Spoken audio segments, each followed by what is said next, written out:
Plein feu aujourd'hui sur le groupe Alcei, fondé il y a 23 ans par Jean-Christophe Cournet-Noléo, qui en est toujours le président et qui est notre invité en compagnie de Anthony Pérez, directeur général, et Cyril Ferrette, directeur général résidentiel. Les grands entretiens.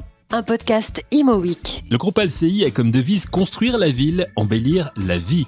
Il représente aujourd'hui 150 collaborateurs, un chiffre d'affaires de 120 millions d'euros en 2021, 77% d'immobilier d'entreprise, 23% d'immobilier résidentiel. On y reviendra tout à l'heure. Alcei, c'est une politique d'entreprise qui s'inscrit, jusque dans le siège du groupe, dans l'environnemental, la mutation écologique, comme nous l'explique le président du groupe, Jean-Christophe Cournet-Noléo, qui revient aussi sur l'histoire d'Alcei. 23 ans en quelques minutes, c'est toujours effectivement un challenge. On est né autour de l'immobilier d'entreprise et de l'immobilier des process industriels pour faire de ces immeubles des immeubles durables. Notre première idée sur cette durabilité, c'était d'avoir des bâtiments réutilisables, des bâtiments qui pouvaient, dont le prétexte était la première entreprise qui allait les occuper, mais qui avait effectivement un avenir, puisque construisant des morceaux de ville, des quartiers de ville, effectivement, il fallait que ces immeubles puissent avoir une deuxième, une troisième vie, effectivement. Et de là est née effectivement nos réflexions sur le développement durable, sur l'environnement, qui est venu très vite avec l'immobilier, en constatant que l'immobilier est une part essentielle, malheureusement, des émissions de gaz à effet de serre. Et le bilan carbone de l'immobilier rejoint celui du monde du transport. C'est pas un honneur. Donc, si on a un challenge à relever, c'est bien celui-là. Et on l'a relevé sur l'immobilier industriel et logistique, qui étaient nos premiers immeubles, notre première typologie. Mais dès 2007, on s'est posé la question, bien sûr, d'assurer la croissance du groupe en la répartissant géographiquement. Ça a été la régionalisation et rapidement également sur d'autres segments de marché. Au-delà de la régionalisation, c'est d'élargir l'immobilier d'entreprise autour de l'immobilier tertiaire, premiers immeubles de bureaux en 2008-2009, avec effectivement un accent mis sur le développement durable de ces immeubles de bureaux pour dire quel est le meilleur label à promouvoir, ce qui a été effectivement une réflexion très en amont à chaque fois de se dire c'est pas parce qu'on connaît le projet, l'immobilier tertiaire, l'immobilier logistique qu'il faut reprendre des données connues et répétées. Il faut se reposer à chaque fois la question de la feuille blanche, est-ce que effectivement c'est le bon label que je suis en train d'employer pour faire des immeubles les plus pertinents. Et partant effectivement de l'immobilier d'entreprise, bureau, logistique, parc d'activité, commerce, hôtel, il nous manquait le quatrième côté de la place du village et ça a été le résidentiel. À partir de 2015, on a d'abord cherché à proposer aux collectivités sous l'enseigne Alcei de développer des immeubles de logement et puis on s'est rendu compte qu'il nous manquerait toujours la crédibilité de l'expérience. On a effectivement à ce moment-là réorienté nos recherches sur l'idée d'un rapprochement avec une entreprise qui épouserait la même philosophie de culture client que la nôtre et qui avait une ADN de projet qui soit totalement focus sur l'utilisateur, sur celui qui habite les logements. Et c'est ainsi qu'on a rencontré d'avril 2016 promoteur résidentiel du Val d'Oise qui vendait essentiellement des appartements à ceux qui allaient les occuper, en fait, des propriétaires occupants. Et puis, on s'est dit, la marque d'Avril est une belle marque, on va pouvoir déployer sur l'Île-de-France et peut-être sur les autres régions sur lesquelles on est implanté, puisque le groupe est présent à Lille, à Lyon, à Nantes, à Bordeaux et également à l'île de la Réunion, ce qui est une de nos originalités, effectivement, puisqu'on est arrivé à la Réunion en 2007, autour de l'immobilier d'entreprise. Troisième port à conteneur français, il n'y avait pas d'entreprise dédiée à réaliser de l'immobilier d'entreprise sur ce port. On a fait d'abord des entrepôts, puis un parc d'activité, puis un immeuble de bureau, puis 125 logements, et puis le résidentiel à La Réunion est réalisé sous l'enseigne Opal et en métropole sous l'enseigne d'Avril. On va y revenir bien sûr dans un instant si vous le voulez bien. Juste un mot par rapport à ce que vous nous dites, Jean-Christophe Cournet-Noléo, la partie mutation écologique, environnementale, vous avez eu une prise de conscience assez tôt finalement de ce sujet. Dès l'origine, c'était un enjeu à la fois effectivement de s'inscrire parce que les réflexions sur le développement durable sont pas effectivement date pas d'hier, mais c'est de se dire si quelqu'un doit agir, c'est bien celui qui fait. Et c'est pas celui qui commande. Et l'évolution, elle ne doit pas venir du client, elle doit venir du promoteur. Et c'est réellement à celui qui construit la ville d'être force de proposition. Je reprends souvent cette phrase d'Henry Ford qui disait si j'avais écouté mes clients, j'aurais continué à faire des voitures à chevaux. Parce que c'est pas le client qui vous demande effectivement l'évolution technologique, il la connaît pas. Donc, c'est à nous de proposer cette évolution technologique. Donc, très tôt, ça a été de dire quel label on peut appliquer sur l'immobilier logistique et d'activité. Il n'y avait pas de label qui s'appliquait. Le référentiel ne déclinait pas sur l'immobilier d'activité logistique qu'on connaissait bien. Bien sûr, depuis, tout ça a évolué et tous nos immeubles, 100% de nos immeubles sont labellisés. Le groupe a été certifié ISO 9001, ISO 14001 pour sa culture client et pour sa politique environnementale dès 2021. À la base, c'est un sujet de sobriété. Oui, c'était un sujet de sobriété dans la construction des immeubles. On construisait des immeubles en faisant attention aux matériaux qu'on employait, en faisant des choix judicieux réversibles. C'était aussi une sobriété dans l'usage derrière. C'est-à-dire que partant du principe qu'un immeuble qui serait bien isolé, qui serait bien conçu, coûterait moins cher à l'exploitation, nous, on cherchait des critères de différenciation vis-à-vis de nos clients pour leur proposer des immeubles pertinents pour l'avenir. La labellisation est venue derrière apporter un engagement externe. Mais à la base, c'était bien une réflexion centrée sur l'ouvrage et de se dire le meilleur des choix, au risque d'enfoncer une porte ouverte, le kilowatt le plus vertueux, c'est quand même celui qu'on consomme pas. Et c'était ça notre baseline à la base. C'est Anthony Pérez, le directeur général du groupe Alcei, qui vient de compléter les propos du président Jean-Christophe Cournet-Noléo. Alors, puisqu'il a la main, demandons à Anthony Pérez de nous parler de l'immobilier d'entreprise qui a fait les beaux jours du groupe Alcei depuis sa création.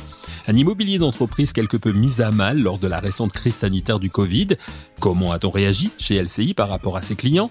La vision est-elle différente aujourd'hui? Quel avenir pour l'immobilier d'entreprise? Anthony Pérez nous répond. La crise, le premier confinement, la première crise Covid a été effectivement un élément très perturbant pour l'ensemble de nos clients, des chantiers arrêtés qui ont progressivement repris et nous craignions, je vais vraiment employer le passé, nous avions vraiment une crainte par rapport à un grippage de la demande. C'est-à-dire que notre sentiment pendant la première période de confinement, c'est de se dire on va se retrouver face à une crise de confiance et avec des entreprises qui vont mettre leur projet de développement au point mort. Il s'est passé exactement l'inverse. Force est de constater qu'on a le droit de se tromper, en tout cas dans les appréciations. On a eu, au sortir du premier confinement et par la suite, des entreprises qui, au contraire, avaient des projets. Nos prises à bail, nos réservations se sont développées. On a eu nombre d'entreprises qui étaient animées par le fait de relocaliser un certain nombre de productions, de réorganiser leur production, de moins dépendre de flux incontrôlés, incontrôlables situés à l'autre bout du monde ou de l'autre côté d'une frontière européenne. C'est pas non plus uniquement des grands mouvements, mais on a vu des gens qui investissaient dans du process, qui ont vu leurs organisations complètement bouleversées. L'immobilier d'entreprise et notamment l'immobilier de bureau est un peu chahuté par le télétravail s'agissant des mètres carrés pris à bail. Pour autant, un de nos segments historiques, qui est l'immobilier des PME-PMI, celui-ci a été très dynamique et reste encore aujourd'hui très dynamique. Il est le corollaire d'un taux de chômage qui reste très bas. Donc aujourd'hui, et depuis, je dirais, de nombreuses années, les entreprises de notre pays ont des projets, les entreprises de notre pays créent des emplois et continuent de se développer, continuent d'innover. Et c'est ça qu'aujourd'hui, on vit au quotidien. Mais est-ce que ça a fait changer votre vision des choses? Non, alors ça ne l'a pas fait changer, ça n'a fait qu'accentuer un certain nombre de tendances. Je vais vous citer un exemple qu'on va employer, qu'on va prendre dans l'organisation de notre entreprise. Lorsqu'on a regroupé l'ensemble de nos équipes fin 2019, on a fait un certain nombre de choix autour du télétravail, du digital, de l'organisation interne avec un fonctionnement dans notre projet. On a équipé l'ensemble de nos collaborateurs en mobilité, téléphone, ordinateur portable, accès aux outils à distance. On ne l'a pas fait par rapport à la crainte du Covid. Fin 2019, on n'avait rien vu du Covid. On va être très clair, on va être très humble sur ce coup-là. On n'avait rien prévu, nous n'avions pas de boule de cristal. Et malgré tout, en l'espace d'une demi-journée, l'ensemble de nos 100 collaborateurs de l'époque ont migré en un mode 100% télétravail parce qu'on avait mis les bases de la mobilité, mis les bases de l'accès à distance. On avait pris des outils. En cela, si vous voulez, ça n'a été qu'un accélérateur de tendance. Ça n'a pas été pour nous semble-t-il, une révolution. Et aujourd'hui, ce qu'on voit dans nos clients qui prennent à bail des mètres carrés de bureau, qui les achètent, ils sont en train de changer leur organisation. Rares sont les clients qui disent le bureau est fini et l'entreprise 100% digitale qui a X collaborateurs opérant chacun de chez eux. J'ai coutume de dire c'est comme les poissons-chats, ça existe mais c'est pas l'espèce dominante. Et les PME ne pourront pas effectivement faire des règles de 3 sur la surface de bureau ou de surface de poste de travail, comme les grands groupes effectivement qui emploient des milliers de personnes, qui eux peuvent se dire effectivement statistiquement, raisonnablement, je consomme effectivement 10-15% de surface en moins, ce qui se traduit effectivement par 2, 3, 4 immeubles libérés. C'est pas vrai à l'échelle de la PME. Par contre, 100% des immeubles que l'on travaille sont étudiés différemment, avec beaucoup plus d'espace de rencontre. On fait aujourd'hui des aménagements avec des salles de réunion de 2, 4, 6, 8 personnes qui correspondent au projet effectivement des équipes. On fait beaucoup plus d'espaces de convivialité, de rencontres, des terrasses, des balcons, des lieux où on peut se retrouver, se croiser, qui font partie intégrante de la vie. C'est-à-dire qu'on intègre beaucoup plus effectivement les modes de vie, les usages. Bon, la culture de l'entreprise fait qu'il faut que les collaborateurs puissent se rencontrer en un lieu, et le siège reste effectivement le lieu approprié pour que les collaborateurs se rencontrent, et c'est par là que passe la culture et la vie de l'entreprise. Les entreprises ont appris à s'organiser avec beaucoup plus de flexibilité, ce qui fait un gain pour chacun. Ça ne veut pas dire effectivement qu'on n'a plus de bureau. Et puis pour les industriels, les logisticiens, le télétravail effectivement n'est pas assez fixe. Ils ont besoin de leurs machines, de leurs outils. Le télétravail, c'est encore réservé effectivement à des groupes tertiaires de services assez urbains. Alors j'aimerais qu'on s'intéresse justement donc à l'immobilier résidentiel, plus précisément avec vous, Cyril, puisque vous êtes directeur général du résidentiel du groupe LCI et président en même temps de d'Avril Promotion, donc vous avez acquis, que LCI a acquis il y a, Anthony le disait, en 2016, donc il y a 6 ans maintenant. Comment les choses se sont faites et comment ça se passe? Quelles ont été les conséquences de ce rachat pour LCI? Le Covid a accéléré, vous l'avez bien compris, un certain nombre de choses, que ce soit en immobilier d'entreprise, mais en logement de la même façon. Après, le positionnement du groupe par rapport à cela, et notamment par rapport à l'immobilier résidentiel, je ne vais pas vous parler d'opportunités, mais on y voit une évolution positive et de façon à répondre à la demande, à l'évolution de la demande. Aujourd'hui, ce qu'on cherche, c'est à retranscrire dans la réalité les besoins. Au-delà des mots, vous l'avez compris, notre volonté, c'est d'apporter des réponses concrètes à l'évolution de la demande. Cette demande, elle évolue dans l'immobilier d'entreprise, mais comme dans le logement. Et nous, on est très enthousiastes face à ça. On est très enthousiastes parce que ça nous permet d'apporter des réponses aux besoins exprimés vis-à-vis du logement, de la part des collectivités, mais également et surtout par rapport aux utilisateurs finaux. Parce qu'en fin de compte, notre veine du groupe, que ce soit en immobilier d'entreprise, en logement, c'est d'apporter des réponses concrètes aux utilisateurs. Le produit immobilier, il est singulier parce qu'il touche tout le monde. Il est singulier parce que, en fin de compte, il concerne tout le monde et essentiellement l'utilisateur final. Donc notre propos, c'est d'apporter des réponses par rapport à ce besoin-là. Alors malheureusement, aujourd'hui, le produit immobilier, il est un petit peu exempt du politique. Le politique s'intéresse pas trop au logement. Voilà, j'allais vous dire quels sont vos rapports justement en tant que groupe LCI avec les collectivités. Vous avez raison, mais vous avez deux sujets. Vous avez le politique de terrain, entre guillemets, les élus locaux, les collectivités locales, elles expriment un besoin et elles ont un certain nombre de difficultés. Elles ne sont pas trop entendues par les instances supérieures. Et le logement, mais on peut dire aussi un petit peu l'immobilier d'entreprise, est laissé de côté. Donc charge à nous de jouer de toutes ces complexités-là qu'on subit, qui sont un réel vecteur de, je vais pas dire d'insatisfaction parce que ce propos serait peut-être fort, mais quand même il est là. Notre responsabilité, c'est de trouver des réponses, de faire preuve d'une agilité qu'on vit avec enthousiasme pour répondre à la nouvelle demande. Donc ça me permet de faire un lien par rapport à la Covid. La Covid, elle a révélé un certain nombre de choses.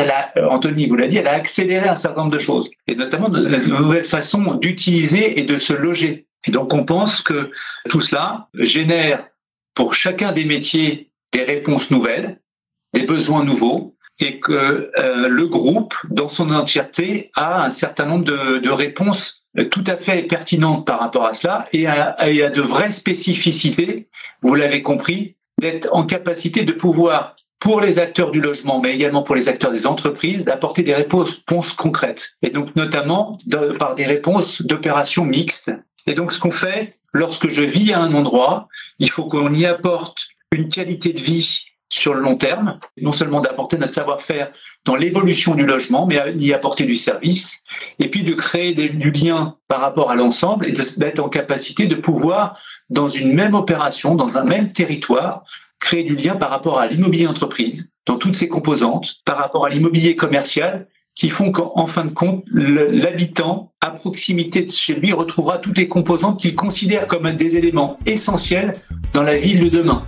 Et c'est donc pour construire la ville de demain, comment on l'imagine chez LCI, que le groupe s'est rapproché et a acquis en 2016 d'Avril Promotion, comme nous l'explique Anthony Pérez, le directeur général d'LCI. Le fait de se rapprocher d'Avril, c'était pas une opération capitalistique. Bien évidemment, c'est un rachat sur le plan technique, mais pour nous, c'était une opération avant tout stratégique.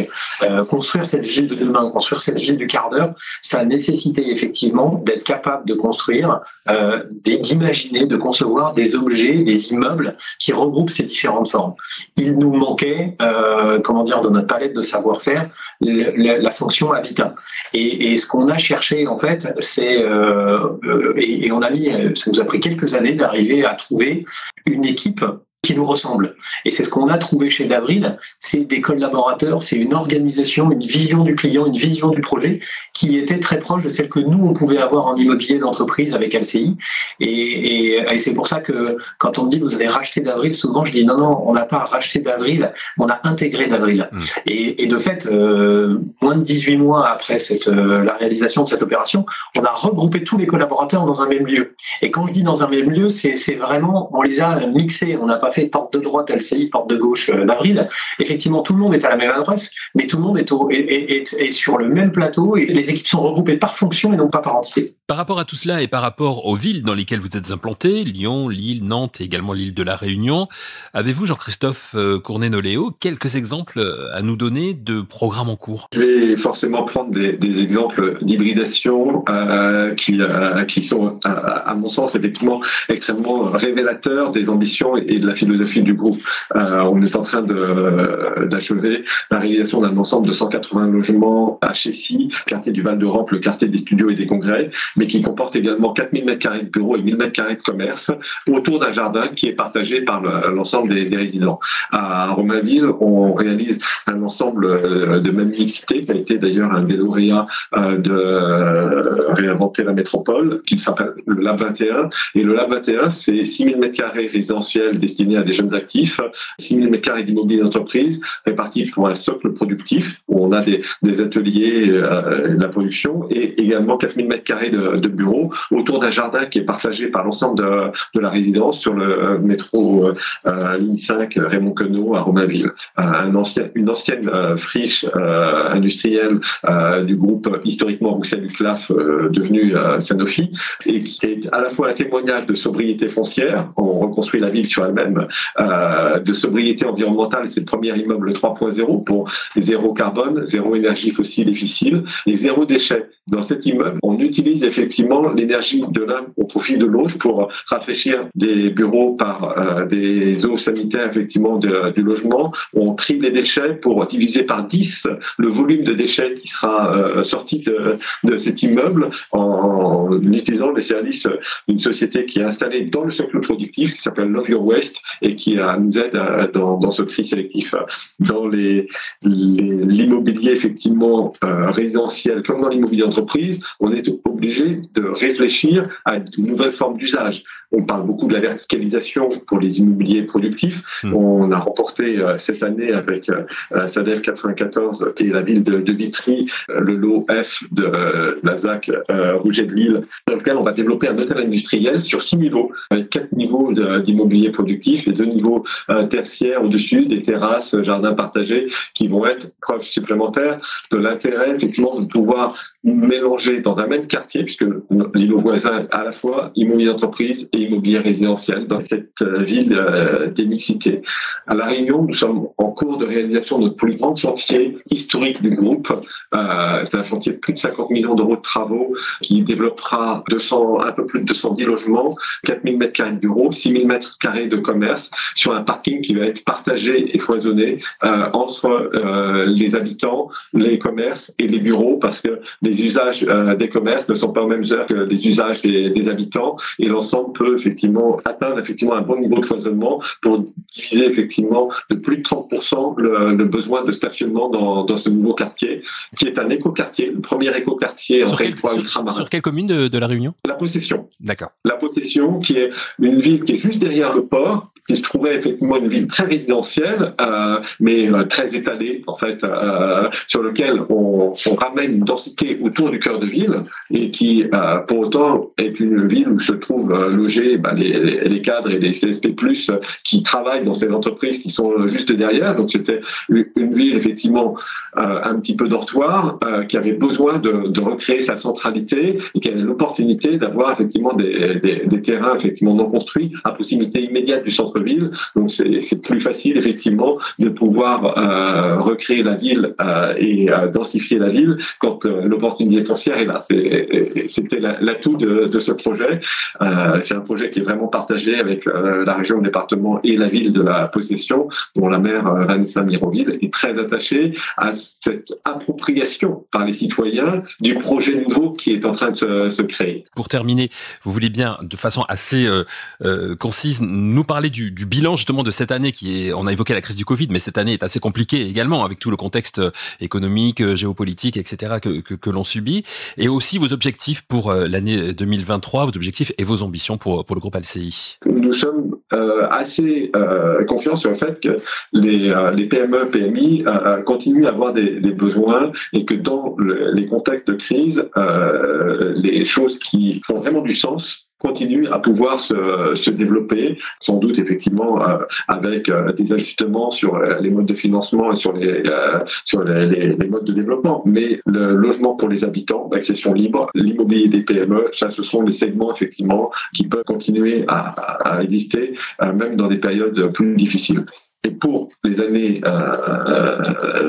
futures, en fait, qui viennent, le groupe a l'ambition effectivement de devenir un leader national sur l'immobilier des PME, PMI. Effectivement, on est très présent sur ce marché, mais on veut effectivement avoir une place de leader, parce qu'on a conscience que c'est un des segments sur lesquels on est le plus fort. Et nous avons une ambition de développement sur le résidentiel qui doit nous amener à développer plus de 2500 logements en production par an, qui serait un quintuplement de notre activité sur le résidentiel par rapport à ce qu'on fait aujourd'hui. Il faut être très proche des territoires. On est Lillois à Lille, on est Nantais à Nantes, on est Lyonnais à Lyon, Réunionnais à La Réunion. On est un développeur national implanté effectivement dans plusieurs métropoles, mais nous ne sommes pas un promoteur parisien, même si nous sommes franciliens en Ile-de-France. LCI, ou comment s'approprier la proximité en fonction de la ville, le lieu où le groupe a actuellement plusieurs programmes en cours.